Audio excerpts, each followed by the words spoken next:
Morty! Rick? Where are you? On my workbench, Morty. Are you invisible and you're gonna, like, fart on me? Flip the pickle over. You're not gonna regret it. The payoff is huge.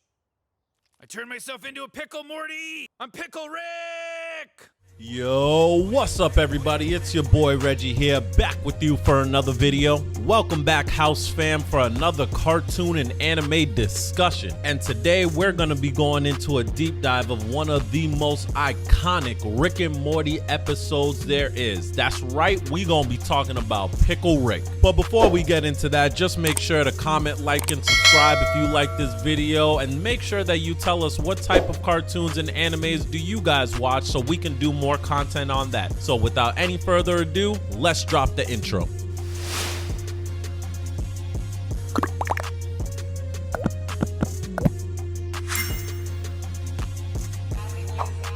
So like I just said in the intro, season 3, episode 3 of Rick and Morty, Pickle Rick has to be one of the most iconic episodes of Rick and Morty. Because not only does this episode have action, humor, amazing character development for the rest of the people in the show, it also has probably the best monologue, not including Rick, in the entire series by far. To me, this episode is probably one of my favorite of the series because I think it really encapsulates the idea of choice and the self-imposed torture that we sometimes put upon ourselves based off the choices that we make.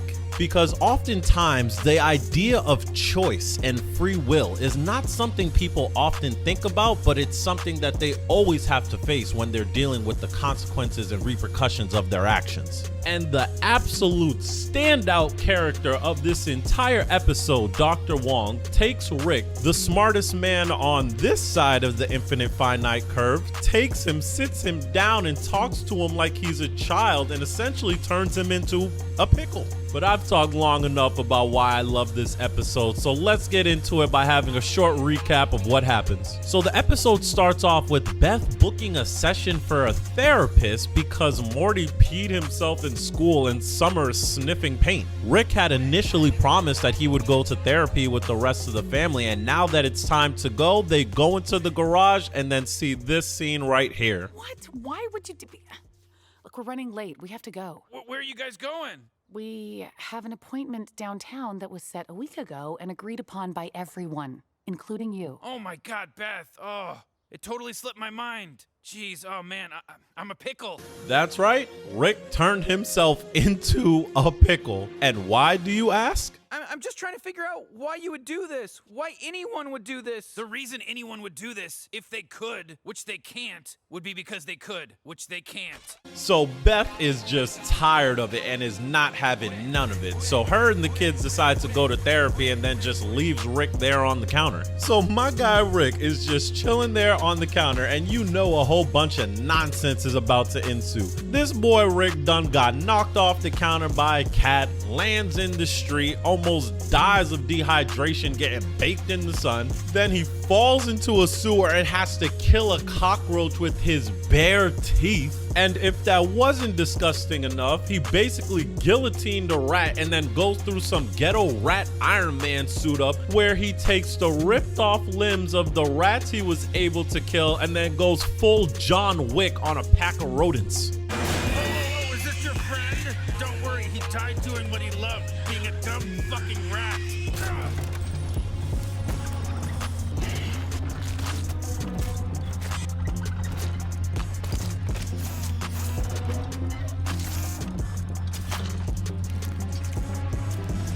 So after just finishing off the most disgusting yet oddly fantastic fight scene against a pack of rats, Rick escapes the sewer but somehow lands himself in some more bullshit where he somehow lands in a Russian embassy. My man is going through the embassy, recycling, insulting, and killing off a bunch of Russian spy operatives while he's trying to make his way home. Now, from the last minute and some change of what I just said about a pickle going through killing rats cats and Russian operatives, do you see why I say this is one of the best cartoons on TV? Now with Rick going through all of this, you have the family going through therapy, which is somehow actually just as entertaining. So Beth, Morty, and Summer are in therapy right now with the amazing Dr. Wong, and they're supposed to be talking about Morty and Summer's issues. But then Beth just starts going in and starts talking about how great her father is, which leads Dr. Wong to start asking more questions about Papa Rick.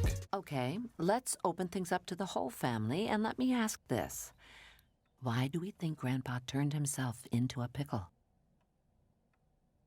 Now, Beth is doing something that a lot of us do, and if I'm gonna be vulnerable with you guys for a minute, sometimes I do it too. Beth is using logic and reason to try to explain away some of the feelings and emotions that she has towards Rick not wanting to come to therapy. Do you really not see what's happening here? Tell me. Well, Dr. Wong, by the way, racist name, obviously Morty and Summer are seizing on your arbitrary pickle obsession as an end run around what was supposed to be their therapy. Oh, I think this pickle incident is a better path than any other to the heart of your family's dysfunction.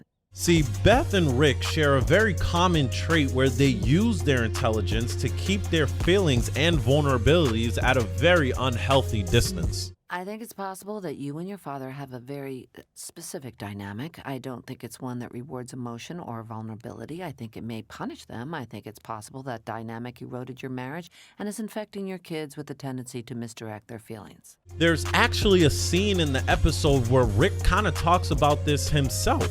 Pickle Man, it's too late for me to tell my daughter I love her.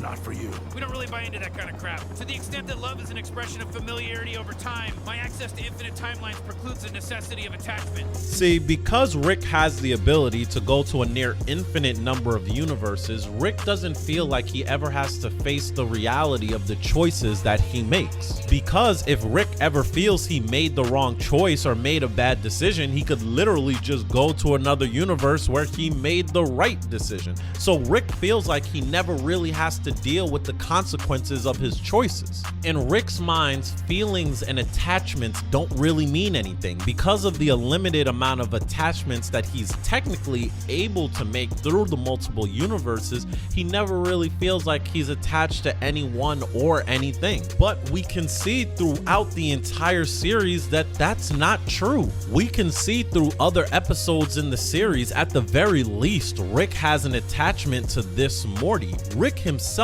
even feels like it's actually a weakness to have an attachment. Oh, I had all my problems removed. My entitlement, my narcissism, my crippling loneliness, my irrational attachments. See, the truth is Rick actually does care, but because he feels like that's a weakness, he actually sometimes punishes himself for having those feelings. Rick is always drunk, trying to numb the pain of the choices that he's made. On other occasions, Rick has actually tried to commit suicide, but he was so drunk he couldn't even go through with it. Rick feels like he's able to avoid his choices, but he's not able to avoid the impact that those choices has on his mind and his emotional state. And this is where the episode really gets interesting for me, because I think it's very synonymous with a lot of the people who feel this way in real life. A lot of us feel like we aren't able to really grasp the choices that we make. A lot of times people feel like they actually don't have a choice in their life decisions. It can often feel like you're experiencing life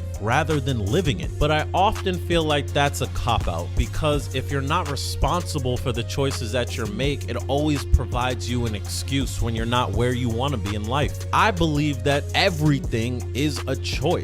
Whether you want to go to school or skip school, whether you want to work or stay in bed, whether you want to go to the gym or just eat chips on the couch, all of these things are choices. All of them have consequences and repercussions, some good, some bad. But I think you can take solace in the fact that you chose that. You made the decision, and it's something that you will have to live with. But if you make good choices and make good decisions, you can take solace in the fact that your life happened because you chose that. So to get back to the episode, Rick finally, and I mean finally, makes it to therapy. And once he's there, him and Wong have the iconic back and forth between them, starting off with Rick just talking about how he doesn't like therapy.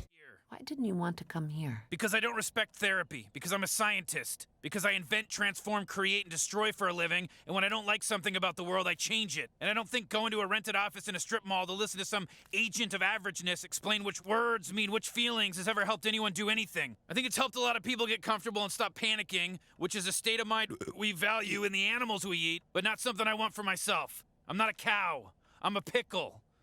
Now, I ain't gonna hold y'all, I thought Rick ethered her right there. The idea of being a scientist, as being someone who operates in logic and reason, what he's saying does actually kind of make sense. Now, personally, I thought Rick got her, but when I thought Rick ethered her, she said, "What? Hold my beer," and sat his ass down and gave him a talking to like a little boy. Rick, the only connection between your unquestionable intelligence and the sickness destroying your family is that everyone in your family, you included, use intelligence to justify sickness. You seem to alternate between viewing your own mind as an unstoppable force and as an inescapable curse. And I think it's because the only truly unapproachable concept for you is that it's your mind within your control.